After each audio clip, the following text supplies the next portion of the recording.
What's up, guys? How are we doing today? So, I'm just trying to get Facebook Live here. It is not cooperating for whatever reason, but it should be going here in just a second. All right. Oh, now it's better. So Q&A.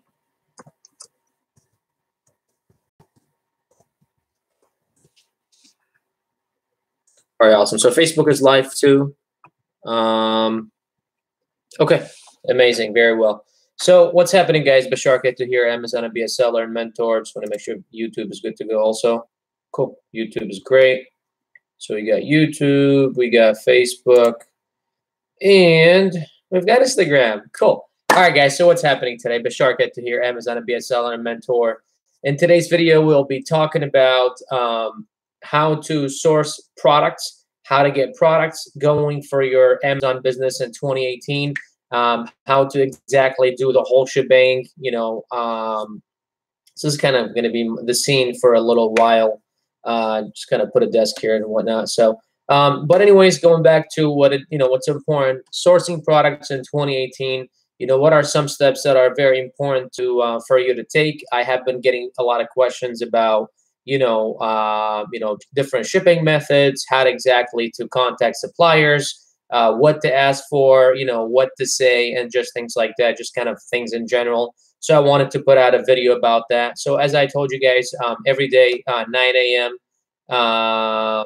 Pacific Standard Time, 12 p.m. Eastern Time, I go live on Facebook, Instagram, and YouTube. Might be adding Twitter. I'm not sure how Twitter works, but I'll need another device to add Twitter. But anyways, this is what I do at 12 o'clock. Or at 10 o'clock, I actually post a video about the same concept.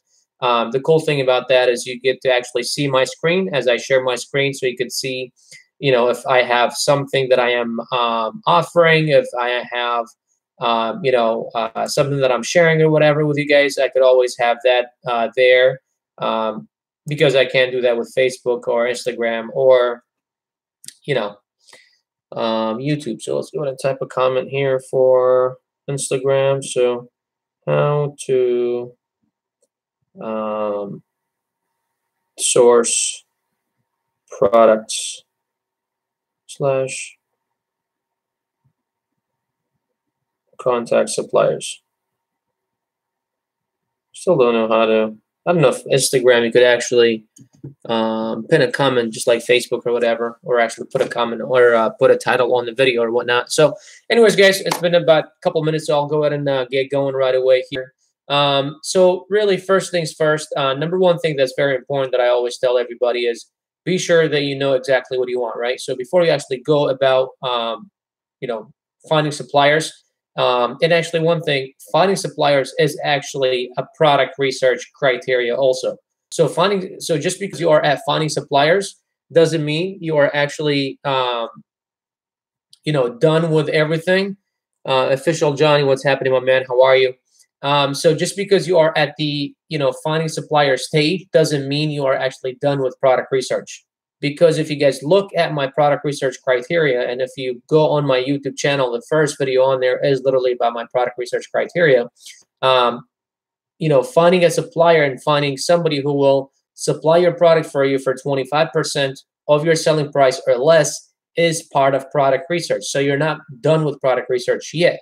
Until after you actually find a supplier, until after you actually have found somebody to supply your product for that 25% of your selling price. So first, what you need to do is after you've done everything else with product research, finding a supplier is kind of the last thing. You need to go and negotiate a price, right? So thanks, my man. I really appreciate it, John. 10,000 this week. Yes, that was amazing.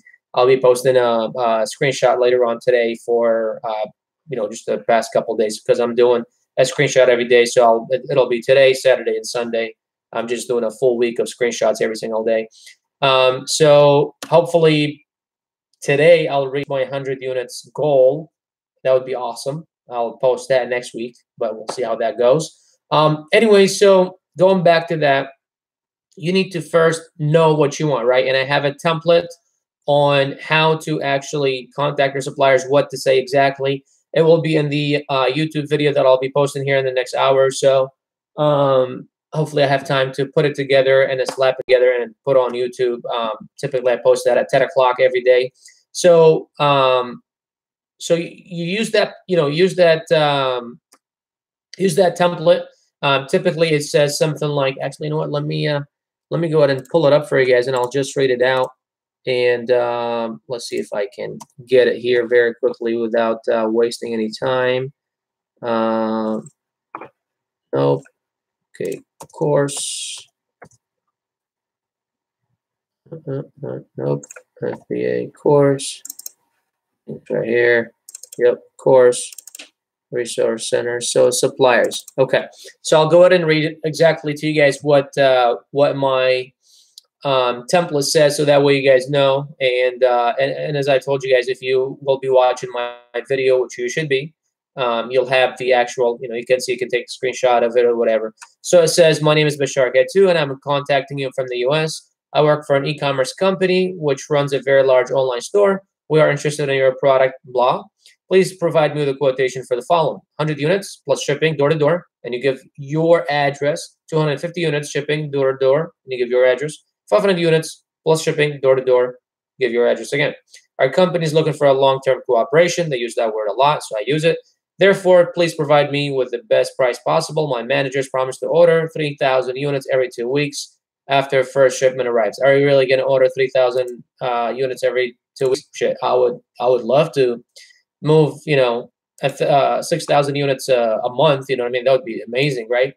But you just kind of want to show them that, hey, look, you're looking for a long-term relationship here. You're not just a one-time quitter type of person. Also, another thing is, at first, before you create a listing, before you create a shipping plan, Amazon, you have to use an address, just any address, to actually give to your suppliers, right? Because they're not going to, or you're not going to have an address from Amazon to provide to your supplier. So what you need to do is you just provide any address that you have or you want to provide it to them. Reason being is you don't have an address first. Number two, it almost never matters where exactly in the U.S. the shipment is going to go, right?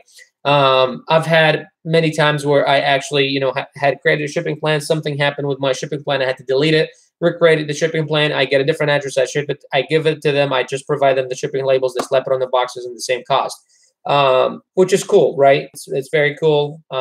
So you give them any, if you don't feel comfortable giving them your full, your actual physical address, just give them any other address you want to give them, right? But aside from that, that's what I would do. And then let's say that you only can afford 150 units, but you see why I go and I actually, say, can I get, quote for 100 units, quote for 500 units, or 250 units, quote for 500 units. Although I may already know that I'm only gonna actually order, 100 or 150 units, I ask for the bigger quantity. I ask for the bigger quantity price, because what you want to do is you want to negotiate them and go after them after that one price, the cheapest price. So although you are going to only order 100 units, you still ask for what it would cost you if you were to order 500 units, and you tell them, okay, look, I'm going to be ordering from you, often and every couple of weeks or whatever. So for this first time, because I just want to test the waters, want to make sure that the product is legit. I want to make sure that the product sells. I want to make sure that your quality isn't shit. And I would like to keep working with you, but I need you to hook me up with a good price the first time, and then after that. And what I personally do is I contact at least a minimum of 10 suppliers. I've had students that contact up to 30 suppliers. Give them about a good week to respond to you. However, do create a mental note, or if you want to write it down, who responded quicker, who has the best price, best shipping options. A lot of times it happens where somebody has a good manufacturing price, but their shipping cost is a little bit more. On average, note this, very important, note this. On average, it costs about $4.50 per kilogram shipped. $4.50 per kilogram shipped. We're talking about a normal size product. Now, if it's oversized, it's a whole different story. But a normal size product, $4.50 per kilogram. So that's something you guys need to know and need to know. I prefer door-to-door shipping because it's honestly just the most convenient, and the easiest. I don't deal with freight forwarders. I've had requests to creating a video about hiring a freight forwarder. I probably will here pretty soon. It's just not something I want to deal with, right? I mean, if you're gonna do sea shipping, you're gonna have to first, have your supplier either ship to their port or the port where you are gonna receive the product at, where it's gonna go to Amazon, and then you have to have somebody there physically. That's why you need this freight forwarder, unless you're gonna travel yourself, which I think that would be stupid. Unless if you could actually get your supplier to send it to the port where, if let's say you live in the same area where the Amazon warehouse is going to be, then cool. But if you don't, it would be retarded if you try to travel. Your travel cost is just going to go up the roof. So what you want to do is you want to hire a freight forwarder, have them handle it, because they have to actually release they have to release the product from customs. They have to pay customs. They have to pay. I think there's what they call a like a pallet fee. There's a storage fee. There's this fee. There's that fee. I only did it once. I did one shipping once. And it was my second product. My mentor suggested that I do door to door, and that's what I did for my first product. My second product, I said, you know what? And because the shipping for my first product costs as much as the product itself. And look, I get this a lot. It is common that your shipping may cost as much, if not more, than the manufacturing cost of your product. Expect that, okay? Don't be like, oh my God, what's happening right now? It is normal, expected, okay? Let's take a question here. So do you work with private labeling, or would you recommend staying with the original product? I'm not sure if I understand your question, but that's what I do. I private label, bro. That was from official Johnnyology.tv or / or whatever _TV. So I only private label actually. So I put my own logo on it. I create my own variation. I try to differentiate my product from other products somehow, at least the listing. There are a lot of products which I don't like going into that are very similar to each other. You know what I mean? Like literally you look at the top, 10 listings and they're all like the same. Almost the same, I don't like such products just because it's a harder sell, especially when you're the new guy coming in trying to, go up the ladder. If a customer is going to look at the top, 10 listings and they all look the same, why are they going to go to you when you have the probably least amount of reviews or whatever, and they're not going to go to the top, 1 or 2 or 3, you know what I mean? But private labeling, man, it's where it's at, right? You want to private label all your products. So aside from that, this is exactly what I do. So I'll, finding a supplier is part of product research. Still, you're not done with product research when you are, finding a supplier. Now, where to find suppliers on, right? Where to get them from, right? So there's Alibaba.com, which is probably where 99.9% of all, sellers go to sourcing products. So that's one option. There's a website that I just recently used for my last product, dhgate.com.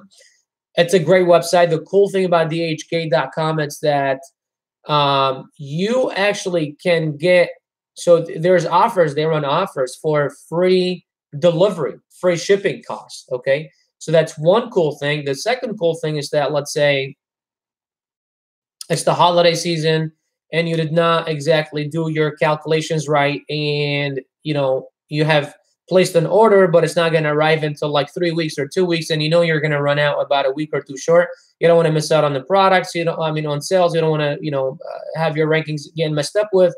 So what do? Is you go on DHgate, and if you can get a similar product enough, or if you can get the manufacturer to actually get the same as your product and put your logo on it very quickly, they actually offer a day or 2 or 3 day shipping, which is amazing.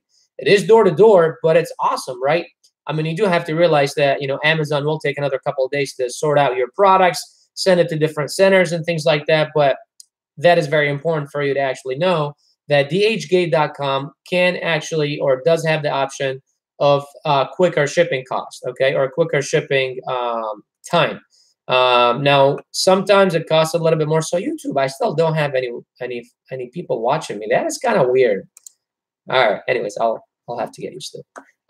So aside from that, this is exactly what I do.